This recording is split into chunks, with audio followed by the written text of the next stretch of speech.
नमस्कार दोस्तों, मैं सुशील सैनी आपका अपने YouTube channel English with SK. Saini sir में स्वागत करता हूं। दोस्तों, जैसा कि आपको पता है कि हम प्रीवियस ईयर्स में जो क्वेश्चंस पूछे गए हैं उनकी हम सीरीज़ लेकर के आए हैं। तो हमने इसके पहले 2 वीडियो जॉन गाल्सवर्दी पर बना दिए हैं। अगर उसको आपने नहीं देखा है तो उन दोनों वीडियो को देख लीजिएगा। और ये वीडियो हम जॉन मिल्टन पर बना रहे हैं।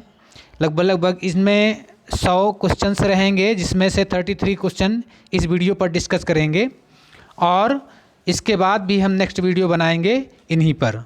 तो जॉन मिल्टन साहब को देख लेते हैं। इनका जन्म हुआ था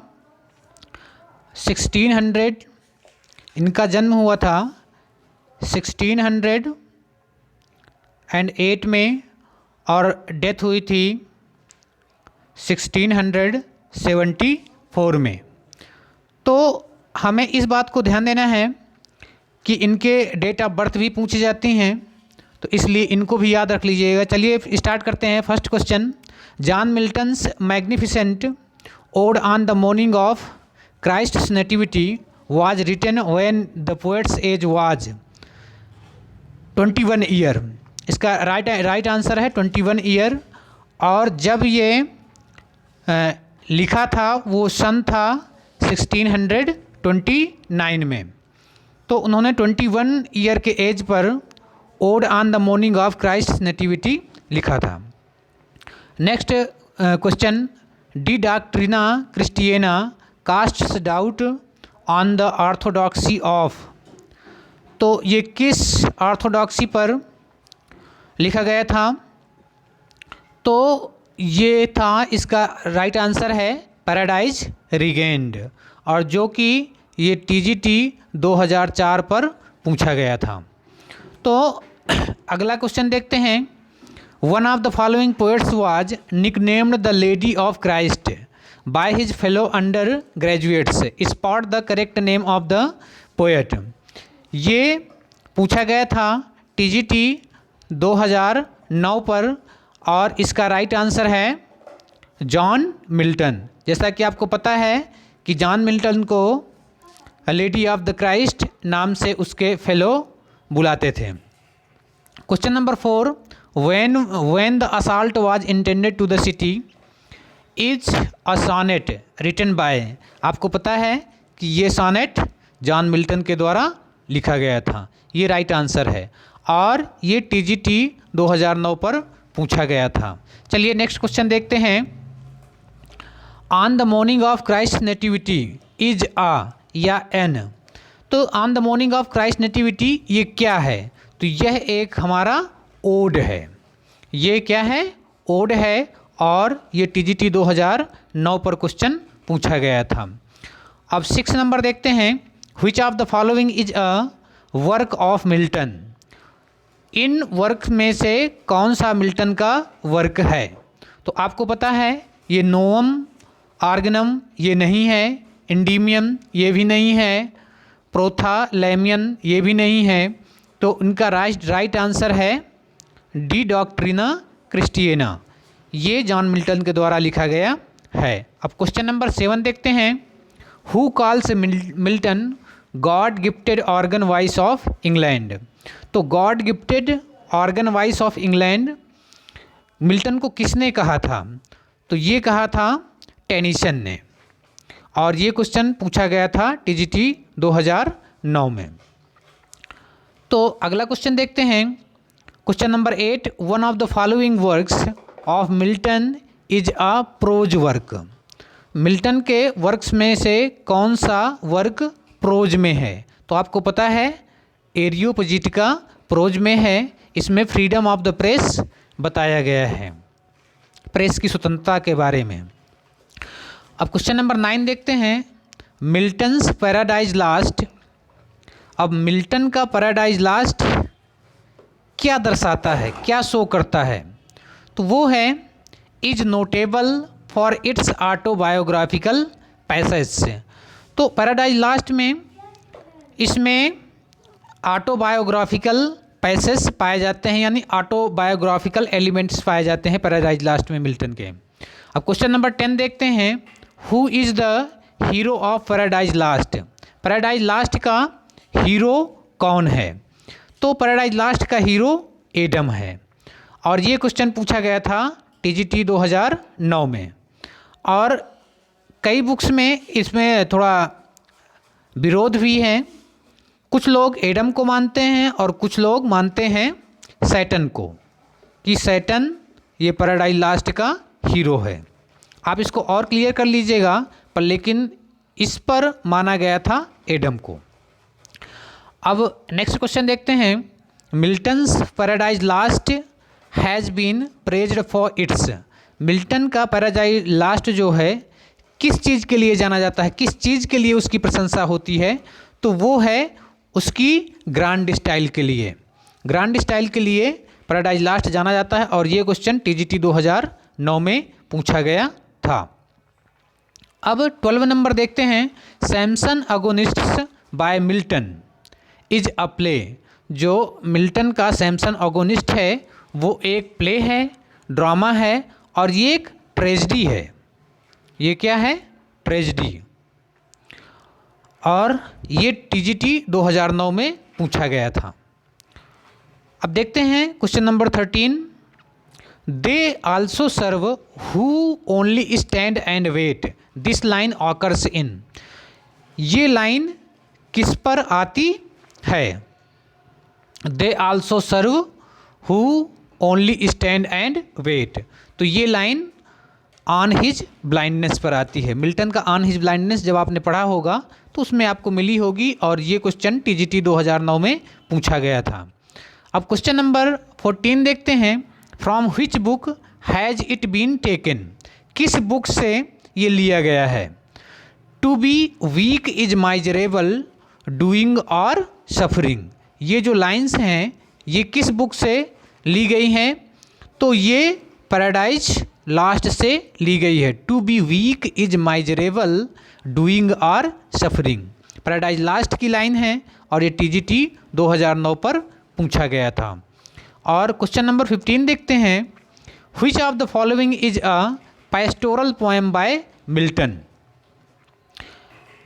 मिल्टन की पोएम्स में से कौन सी पैस्टोरल पोएम है? वो लिसिडास है। आपको पता है कि ये एडवर्ड किंग के डेथ पर लिखा था जॉन मिल्टन ने। और इसको लिखा गया था 1637 में। और ये क्वेश्चन पूछा गया था टीजीटी 2005 में। चलिए नेक्स्ट क्वेश्चन देखते हैं। 16 number. Milton's poetry is a mirror in which the writers character is very clearly reflected. ये जो है कि मिल्टन की पोएट्री ऐसा मिरर है जिस पर राइटर का कैरेक्टर उसका पूरा रिफ्लेक्ट करता है, दिखाई देता है। Who made this statement? इस स्टेटमेंट को किसने कहा था? तो इस स्टेटमेंट को कहा था मैकमिलन ने। और ये टीजीटी 2005 पर पूछा गया था। नेक्स्ट क्वेश्चन 17 नंबर। The period known as the age of Milton is. Age of Milton के नाम से कौन सा पीरियड जाना जाता है? तो वो जाना जाता है 1625 से लेकर के 1660 तक। ये पीरियड मिल्टॉनिक पीरियड के नाम से जाना जाता है, 1625 टू 1660। और ये टीजीटी 2005 पर पूछा गया था। Then let's start next question. Question number 18। The age of Milton had 3 kinds of poets. The age of Milton had 3 kinds of poets. वो कौन कौन से पोएट्स पाए जाते थे मिल्टन के एज पर? फर्स्ट वन है metaphysical poets, second one cavalier poets, और थर्ड वन प्यूरिटन पोएट्स। ये 3 प्रकार के पोएट्स मिल्टन के एज पर पाए जाते थे। और ये क्वेश्चन पूछा गया था टीजीटी 2005 में। और देखते हैं next question 19 number. Paradise Lost was written by Milton in the phase of his life. Paradise Lost जो मिल्टन का था वो किस फेज पर, उसके लाइफ के किस फेज पर लिखा गया था? वो लास्ट फेज पर लिखा गया था। आपको पता है कि मिल्टन की डेथ 1674 पर हुई थी और पैराडाइज लास्ट आपका पब्लिश हुआ था 1667 पर। तो वो last phase of his life था। चलिए नेक्स्ट क्वेश्चन देखते हैं। Which of the following is a masque written by Milton. Milton के द्वारा लिखा गया कौन सा मास्क था? तो आपको पता है कॉमस। कॉमस मिल्टन के द्वारा लिखा गया मास्क था और ये TGT 2005 पर पूछा गया क्वेश्चन है। अब क्वेश्चन नंबर 21 देखते हैं। In which poem does the following statement appear? Solitude sometimes is the best society. Solitude sometimes is the best society ये मिल्टन के किस पोएम पर आती हैं? तो वो पैराडाइज लास्ट जो कि एपिक है मिल्टन का, उसकी लाइन है और ये TGT 2005 में पूछा गया था। अब अगला क्वेश्चन देखते हैं। Milton's Samson Agonistes is. Milton का जो सैमसन अगोनिस्ट है वो क्या है? A classical tragedy. ये एक क्लासिकल ट्रेजेडी है मिल्टन का सैमसन अगोनिस्ट। हम आपको बताए हैं कि ये एक प्ले है और क्लासिकल ट्रेजेडी के अंतर्गत आता है और ये PGT 2005 में पूछा गया क्वेश्चन है। नेक्स्ट क्वेश्चन देखते हैं 23। In the year 1637 Milton confided to his friend that he had fixed his mind upon writing some monumental political work. Select among the following the name of his friend to whom this information was given. यानी 1637 पर जो लिखा गया work था जो यानी politics से प्रभावित था और अपने मित्र के लिए लिखा था, उनके मित्र का क्या नाम था? तो उनके मित्र का नाम था एडवर्ड किंग। उनके मित्र का क्या नाम था? एडवर्ड किंग, जिनकी मेमोरी पर लिसिडास लिखा था 1637 पर। नेक्स्ट क्वेश्चन देखते हैं 24। The woman character Delilah appears in. जो वीमन कैरेक्टर डेलीलाह है वो कहाँ पर हमें दिखाई देती है? वो सैमसन अगोनिस्ट्स पर दिखाई देती है, जो कि सैमसन की वाइफ बनती है और उसको अंत में धोखा दे देती है। तो डेलीला सैमसन अगोनिस्ट पर दिखाई देती है। अब 25 नंबर पर देखते हैं। The line the mind is its own place and in itself can make a heaven of hell, a hell of heaven. ये लाइन कहाँ पर पाई जाती है? Occur in. ये पैराडाइज लास्ट पर पाई जाती है और ये TGT 2010 में क्वेश्चन पूछा गया था। The author of Samson agonist was. देखिए कितना सिंपल क्वेश्चन पूछ लिया गया था कि सैमसन अगोनिस्ट का ऑथर कौन था? तो ये जॉन मिल्टन थे और TGT 2010 में पूछा गया क्वेश्चन है। और 27 नंबर पर देखते हैं। Of which poem is the following line a part? For them no more the blazing heart shall burn. For them no more the blazing heart shall burn। ये कहाँ पर पूछा गया है? ये लिसिडास पर पूछा गया है और लिसिडास की लाइन है और TGT 2010 में पूछा गया क्वेश्चन है। तो नेक्स्ट क्वेश्चन देखते हैं। Milton was. मिल्टन थे, क्या थे? उनको बिलेटेड एलिजाबेथन पोएट के नाम से जाना जाता है। यानी बिलेटेड एलिजाबेथ के बाद के, जस्ट बाद के, तो बिलेटेड एलिजाबेथन पोएट के नाम से उनको जाना जाता है और ये TGT 2010 पर पूछा गया क्वेश्चन है। अब 29 नंबर देखते हैं। Who overcomes by force hath overcome but half his foe. तो ये लाइन जो है तो कहाँ पर आई है? तो ये लाइन पैराडाइज लास्ट पर आई है और PGT 2010 पर पूछा गया क्वेश्चन है। हम नेक्स्ट क्वेश्चन देखते हैं 30 number. Who of the following became blind. यानी शेक्सपियर है, वर्ड्सवर्थ है, मिल्टन है, गाल्सवर्दी है, अगर दे दिया जाए आपको इनमें से कौन ब्लाइंड हो गया था, तो आपको पता है कि John Milton at the age of 44 he became blind and at that time it was 1652 में ब्लाइंड हुए थे। अब नेक्स्ट क्वेश्चन देखते हैं, question number 31। Paradise regained was the work of.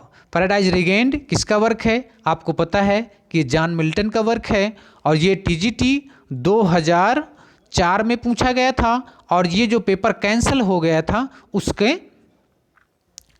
उसका क्वेश्चन था ये। अब 32 पर देखते हैं, who among the following was not a British citizen.